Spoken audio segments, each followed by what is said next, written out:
If a child knows a secret that only 5 seals in the world are allowed to know, then who is her mother? There was no ceremony, no flag, no name on the base.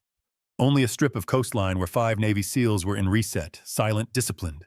No conversation, no memories permitted to surface. Chief Ryan Hale stood slightly off alignment. As he pulled his sleeve down, a small tattoo briefly showed on the inside of his forearm. No one said a word, but 3 pairs of eyes lingered a moment too long. Then came footsteps. Light. Steady. Unhurried. A little girl appeared. No badge. No escort. No fear. She stopped in front of 5 men trained not to react and looked straight at Hale's arm. She raised her hand and pointed. Her voice was calm enough to chill the air. My mom had that same tattoo. No one reached for a weapon. No one called security. But all 5 men froze. Because that tattoo did not belong to any unit, was not in any record, did not exist in any public document. It belonged only to a team that had been erased from history. If you believe that true courage is not found in gunfire, but in the silence of those who have walked through war, subscribe to Service Honor Stories so we can preserve the memory, dignity, and reverence owed to our heroes. The 5 SEALs did not move. No one gave an order. No one reached for a radio. Not a single tactical reflex was triggered. It was not hesitation. It was discipline at its highest form, when instinct is forced to stand still to make room for memory. Chief Ryan Hale was the first to close his hand, not to hide the tattoo, but to keep his voice from changing. He stood upright, shoulders squared, eyes fixed on the little girl in front of him. In hundreds of life-and-death moments, Hale had learned to control his breathing. But now he felt it clearly. His breath was brushing against something he had locked away for years. No one in the team looked at each other. They didn't need to. Jack Morris lowered his gaze to the hard ground. A small movement, very quick. His hand clenched, then released. Morris had once been dragged out of a battlefield, unable to walk on his own. The man who pulled him did not ask questions, did not speak. He only held the strap tight and did not let go. That tattoo was the one thing Morris never allowed to show. Not because he feared being discovered, but because he feared remembering what it felt like to survive because of someone else.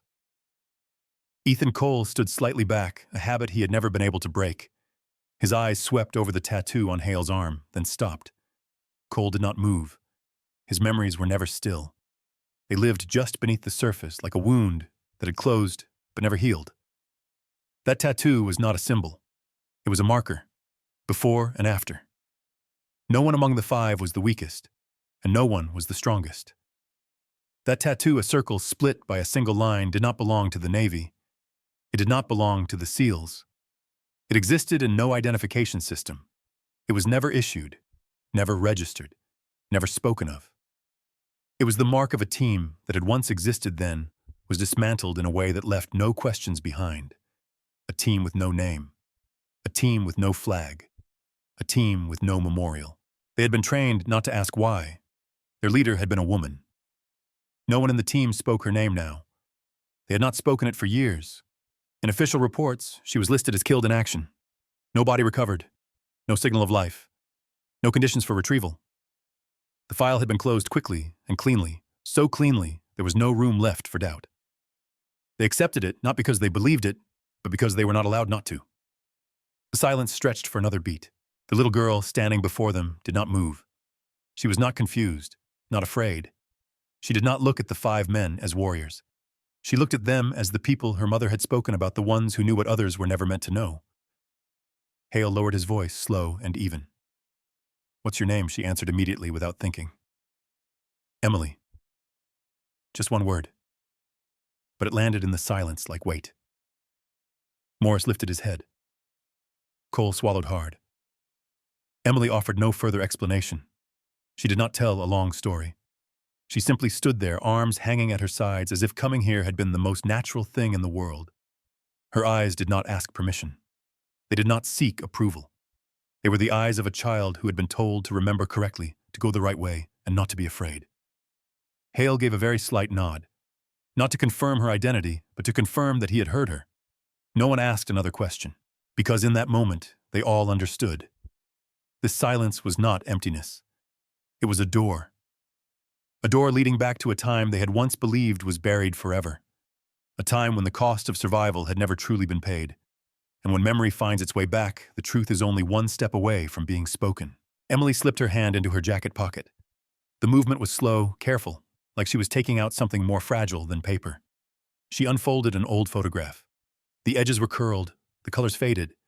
The image wasn't sharp, but it was clear enough to make out a woman crouched low, one hand resting on the shoulder of a smaller child. The woman's face was partly hidden by the shadow of a cap, but her arm was not.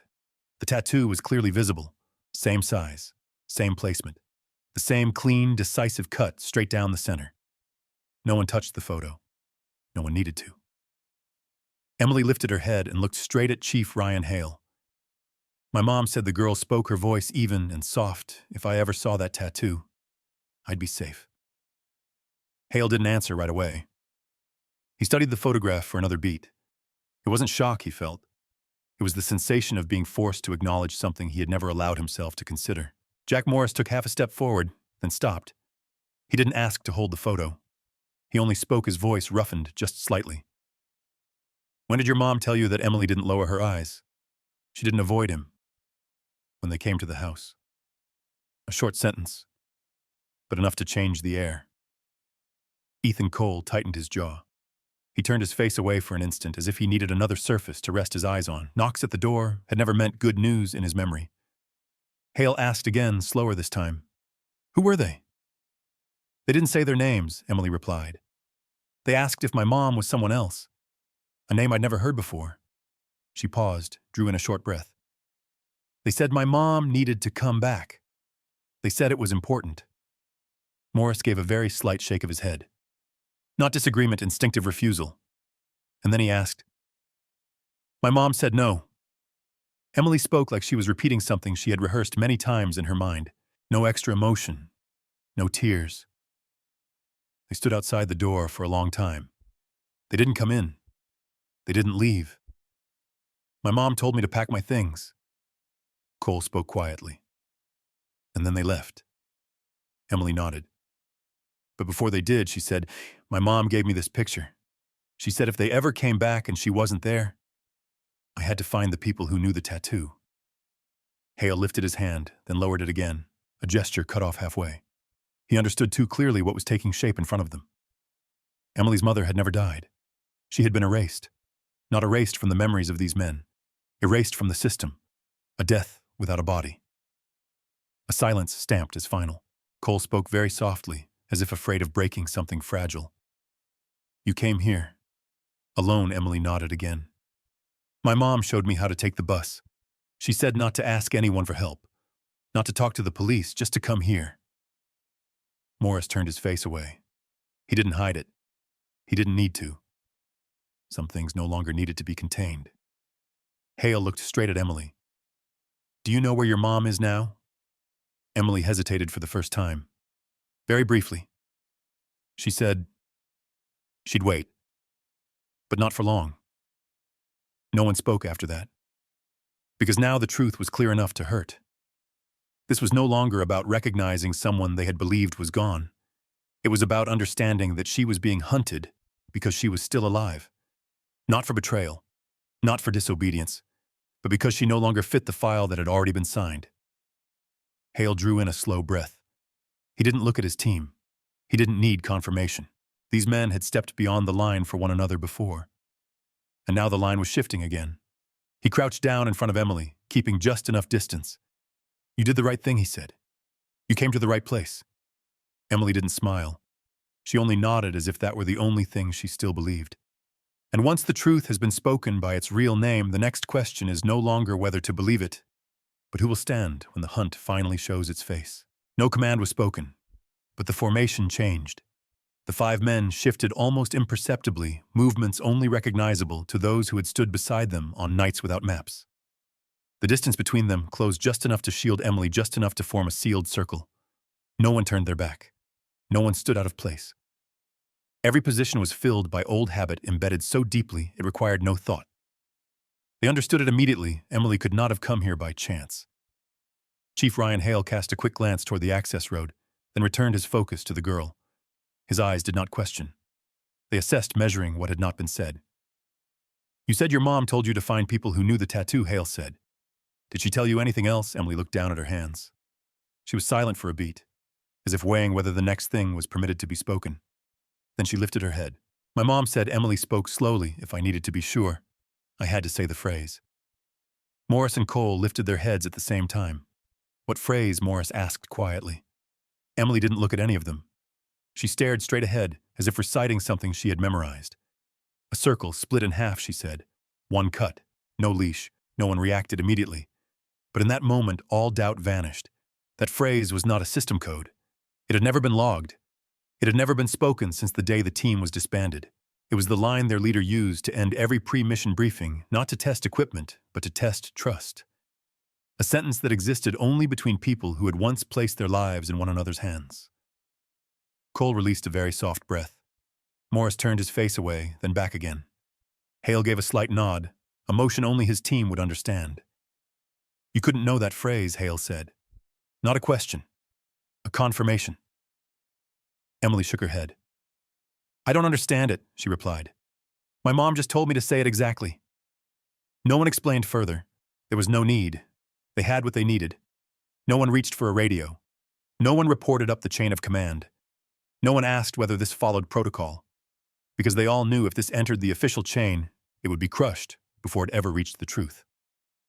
Some files are designed to protect themselves by erasing anything that no longer fits. Hale looked at each man in the team. He gave no orders. He asked for no opinions. His gaze rested briefly on every face. Morris nodded first. Cole followed. The remaining three required no outward signal. The agreement did not come from words. It came from shared memory. They knew what this meant.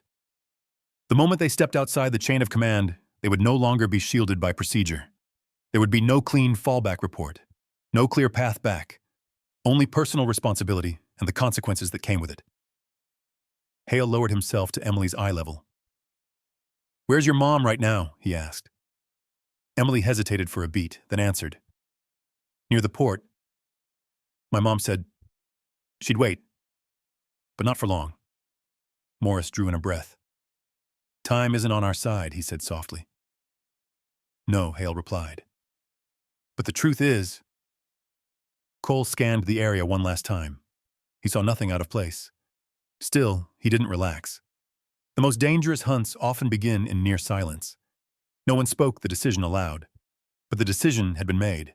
They would go find the woman. Not as a mission, but as a debt that had never been settled. And when the chain of command no longer protects the truth, soldiers are left with one final question to answer for themselves. Do they stay loyal to rank, or to the one who once refused to leave them behind? The truck sat tight against the edge of the port. No markings, no identifying signs. The engine was off, but the metal still held warmth, as if it had stopped only moments ago. All 5 men halted at the same time. No signals, no reminders needed. Emily saw the truck ahead of them. She paused for a single beat, then slowed her steps. Her small hand tightened without her noticing. Not trembling, just the quiet reflex of a child who had learned how to prepare for the worst. The door opened. A woman stepped down. Thinner than memory, shoulders lower, movement slower but steady. Her cap was pulled low, her jacket zipped high like someone long accustomed to living without being remembered. Lena Cross. No one spoke her name. No one needed to ask who she was. Ryan Hale remained still, his gaze fixed on the woman's left wrist. As she reached out to steady Emily, her sleeve rode up just enough. The tattoo appeared, unfaded, unchanged. Lena did not look at the team first. She looked at Emily. The glance lasted only a moment, just long enough to confirm her daughter was unharmed. Then she turned to the 5 men who had once called her their commander. I didn't come to be rescued, Lena said. Her voice was not weak, not hard. It was the voice of someone who had already prepared for every ending. Morris took half a step forward, then stopped. He didn't salute. No ceremony. He only said one quiet line. You're still standing. Lena looked at him. The corner of her mouth moved slightly, but not into a smile. I learned that from you, she replied, even when my lungs stopped listening. Cole narrowed his eyes. You're hurt, Lena nodded. No concealment. An illness, not a bullet. She exhaled slowly. I can't keep running much longer. Hale stepped forward one pace. Not too close, not too far. Someone's tracking you, he said. Yes, Lena answered immediately. That's why I sent her to you first. Emily turned to look at her mother. For the first time since meeting them, something like fear crossed her face. You did the right thing, Lena said to Emily. I needed them to know ahead of time. Morris drew in a deep breath. You led them here, Lena nodded. I couldn't disappear again. If I still exist, they will come. I just chose the place and the time. Cole clenched his jaw. You know what that means? I do, Lena said. But I don't have another option. Hale scanned the port. Nothing stood out. That normalcy was exactly what unsettled him. You shouldn't have done this alone, he said. Lena met his eyes. Ryan, she said slowly, using his name for the first time in years. I was never alone. I just made sure that if everything collapsed, someone would be standing in the right place. No one argued. No one needed to. Hale lowered himself to Emily's height. You're safe now, he said. You did very well. Emily didn't answer. She only stepped closer to her mother, as if her task had been completed. Lena placed a hand on her daughter's shoulder. A brief touch. Firm. I don't need you to protect me, she continued. But I need you to witness. Witness what Morris asked. Lena looked at each of them in turn. That I didn't die, she said, and that some things can't be erased with a single line in a file. No one spoke after that, because they all understood this moment wasn't the end of a disappearance. It was the beginning of another confrontation. And when the one who was erased steps back into the light, those who once ordered her removal can no longer remain on the sidelines. Two men emerged from the access path leading into the port. Their steps were even, their spacing precise, unhurried. They were dressed cleanly, no uniforms, no insignia. Everything about them was designed to draw no attention at all. That was exactly why Chief Ryan Hale recognized them a beat early. Not because they looked threatening, but because they were too seamless. The taller one spoke first. His voice was calm, polite, like someone handling routine paperwork. Ms. Lena Cross, he said. You've been flagged for retrieval. Lena didn't turn right away. She placed a hand on Emily's shoulder, pressing lightly. A small gesture, just enough to keep her daughter still behind her. I'm no longer under your authority, Lena replied. I completed my service a long time ago. The other man stepped forward half a pace, his tone unchanged. You're still under continuity, he said. Assets aren't permitted to leave the control chain on their own. Morris clenched his jaw. You call a human being an asset? The man didn't look at Morris. We used the correct terminology from the file. Hale didn't intervene. He watched Lena. Her posture had shifted, not tense, not defensive, just a subtle adjustment of balance. Lena exhaled slowly. I didn't come back to cause trouble, she said. I came to close what you opened. You don't have the authority, the taller man replied. We have orders. Let me see them, Lena said. The man pulled out his phone. The screen lit up, displaying a chain of confirmations. He held it out just enough for Lena to read. She nodded once. All right. No one had time to react. Lena moved to the side in a flash. She didn't strike. She didn't use excess force. She simply caught the exact moment the man leaned forward. His wrist turned, his elbow locked. The phone hit the ground. The second man never completed his motion before he was driven down, balance gone. It was over before the next words could leave their mouths. Both men lay still, not unconscious, not seriously injured, just no longer able to stand by choice.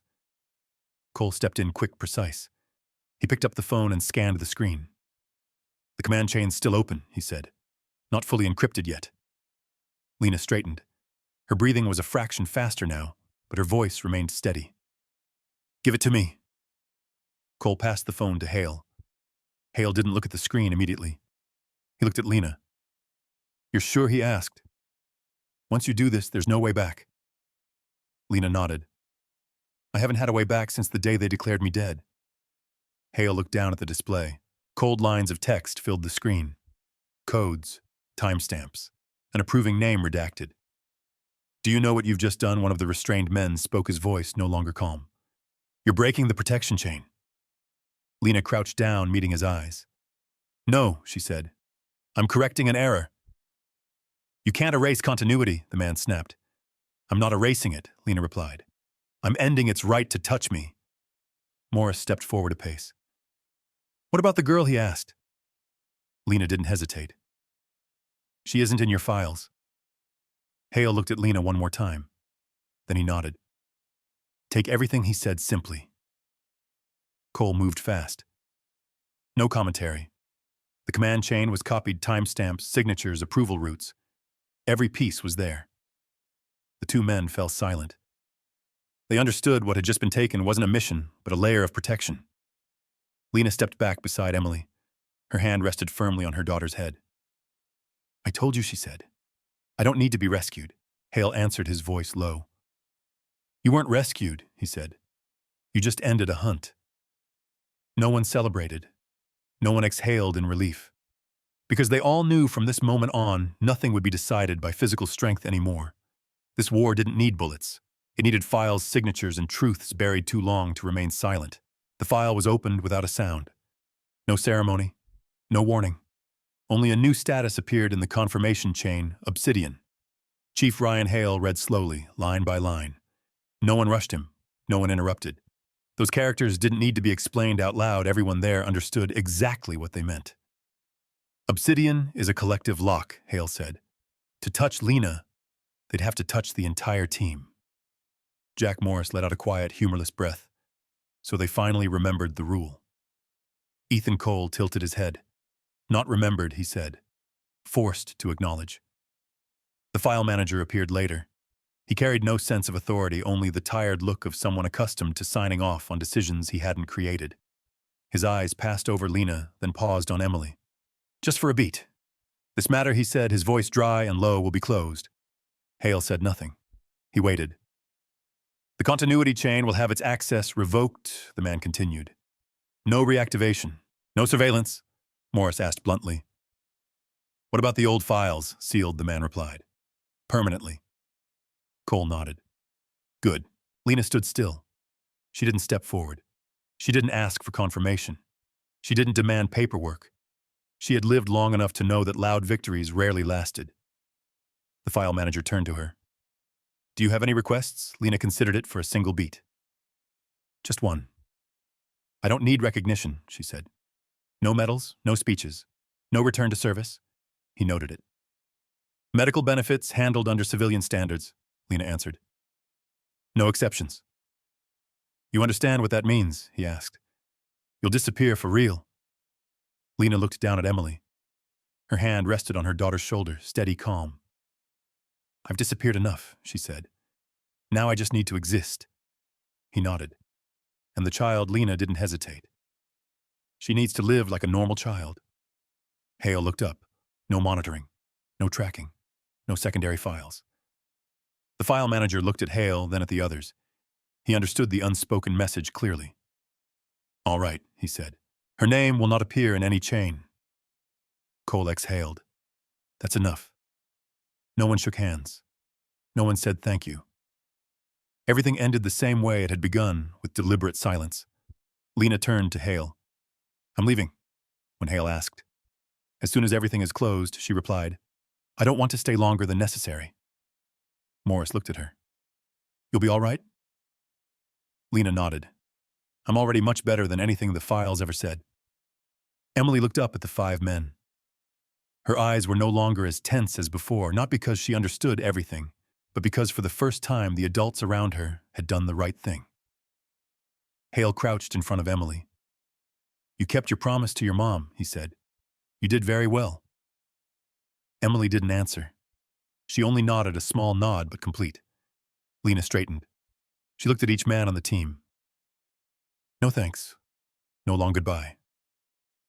Honor, she said, is not something you ask for. Morris smiled faintly. We know, Cole added. And it doesn't always need to be seen. Hale finished, but it always needs to be protected. Lena turned away. She didn't look back. There was no applause, no moment of celebration. Because they all understood not every victory needs to be witnessed, and some victories require only one thing, permission to exist. And once everything had been sealed tightly enough, What remained was no longer the question of who had won, but what would continue to live quietly behind the door that had just closed. Lena and Emily were legally protected, not by plaques on walls, not by a signing ceremony with witnesses, but by lines of confirmation strong enough to stop any hand that no longer had the right to reach them. There was no awards ceremony, no press release, no story written down on paper. Everything happened quietly, just as Lena had lived for years. An existence returned intact without display, without explanation. Emily's name appeared in school records like any other child's. No annotations, no asterisks, no warnings. Just a normal line enough for her to go to school, enough to come home, enough to grow up without having to remember that she once had to run. The 5 SEALs returned to their duties.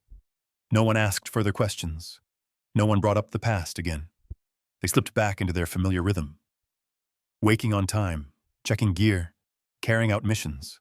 Each man kept his share of silence not because they were forced to forget, but because they had learned how to store what mattered in the right place.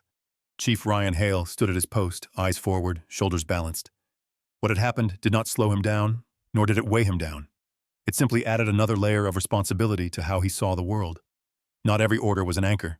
Not every truth needed a loudspeaker. Jack Morris tightened his strap, the motion automatic. For the first time in years, he no longer felt the tattoo on his arm like a cut.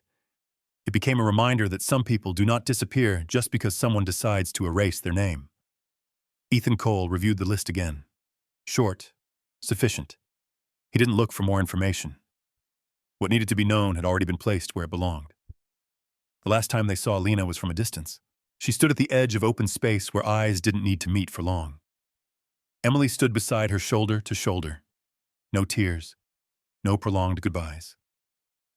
Just a very slight nod from Lena, enough for them to understand. Enough to end it. Hale returned the gesture with the same small nod. No ceremony, no formal salute. Just recognition between people who had once stood on the same line. A truth had been corrected. Quietly. Precisely. Without leaving an echo. No one knew about it. And that was enough. Because legacy doesn't always live in what is told. Sometimes legacy lives in what no longer has to hide. A child allowed to live normally. A woman allowed to exist under her own name. A team once erased returned to its place in their own memory. Hale spoke very softly, as if to himself. There are things that don't need to be remembered, as long as they're done right. Morris nodded. Cole said nothing. The silence returned. Not heavy, not empty. Just the rare calm that comes after a debt has finally been paid. If this story makes you believe that honor and kindness never retire, tap. Like, share this video and subscribe to Service Honor Stories so that none of their memories are ever forgotten. Service Honor Stories. We remember the quiet heroes,